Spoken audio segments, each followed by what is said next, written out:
আসসালামু আলাইকুম। একটা বিতর্ক ছিল যে গোপালগঞ্জের যারা নিহত হয়েছে তাদের লাশ ময়না তদন্ত ছাড়াই দাফন করা হয়েছে। এখানে বলা হচ্ছে যে যারা নিহত হয়েছে তাদের স্বজনরা ময়না তদন্তের অপেক্ষা রাখেনি, তারা লাশ নিয়ে দাফন করেছে। আবার দেখা যাচ্ছে যারা নিহতর পরিবার কোনো মামলাও করতে চায় না। তো যাই হোক, এটা নিয়ে একটা বিতর্ক। কালকেই স্বরাষ্ট্র উপদেষ্টা বলেছিলেন যে তাদের কোনো সমস্যা নেই, ময়না তদন্ত করতে কোনো সমস্যা নেই। ময়না তদন্তে আসলে কি পাওয়া যাবে? মানে গুলি খেয়ে মারা গেছে। তো এরকম একটি পরিস্থিতিতে গুলি ছাড়া আর কি বিকল্প ছিল আমার এটা জানা নেই। কারণ যে অবস্থাটা ছিল তাতে সেনাবাহিনী আর 10 মিনিট অপেক্ষা করলে নির্ঘাত, এখানে তো হয়তো 5 জন মারা গেছে, কিন্তু তার বিপরীতে যে পরিমাণ মব ছিল সেই মবের ফলে বহুজন মারা যেত। তো আমারও ধারণা তাই। আর কেউ তো অস্বীকার করেনি, সেনাবাহিনীও বলেছে যে আত্মরক্ষার্থে বল প্রয়োগ করতে সেনাবাহিনী বাধ্য হয়েছে। তো বল প্রয়োগের অনেকগুলো ধাপ আছে। লাঠিচার্জ কাজ হয়নি, টিয়ার গ্যাস কাজ হয়নি, সাউন্ড গ্রেনেড নিক্ষেপ হয়েছে, কাজ হয়নি। বরং তাদের আক্রমণে একেবারে পুলিশ, বিজিবি, র্যাব সব কোণঠাসা ছিল। সেনাবাহিনীর উপরেও আক্রমণ, তার গাড়ি লক্ষ্য করে ইট পাটকেল নিক্ষেপ, তারপরে দেশীয় যে সমস্ত তীর বল্লম আছে সব কিছুই তারা ছুঁড়েছে। এগুলি সব ভিডিও ফুটেজ আছে।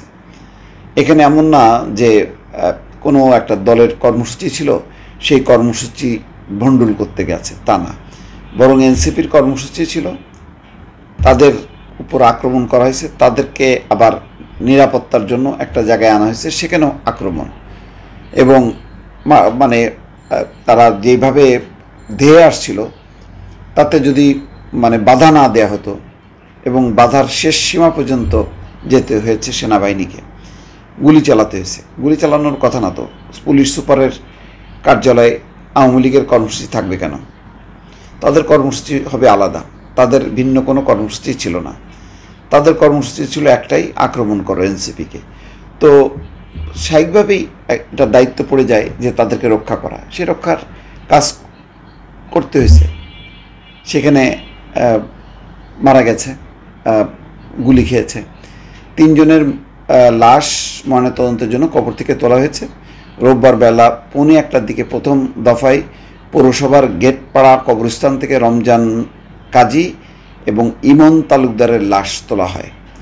এ সময় জেলা প্রশাসক কার্যালয়ের নির্বাহী ম্যাজিস্ট্রেট রাসেল মুন্সি এবং রন্টি পোদ্দার উপস্থিত ছিলেন।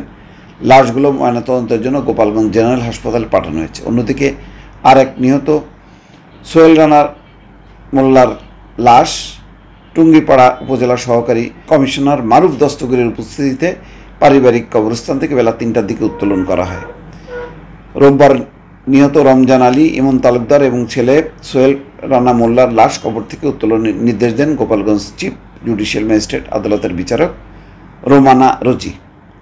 16 জুলাই রমজান কাজী, ইমন তালুকদার, সোহেল রানা মোল্লা গুলিতে নিহত হয়। তখন ময়নাতদন্ত ছাড়া তাদের দাফন করা হয়। এরপর 19 জুলাই এই ঘটনায় হত্যা মামলা হয়। এখন কোনো সমস্যা নেই, আমি তো এখানে কোনো ময়নাতদন্তে গুলিতে মারা গেছে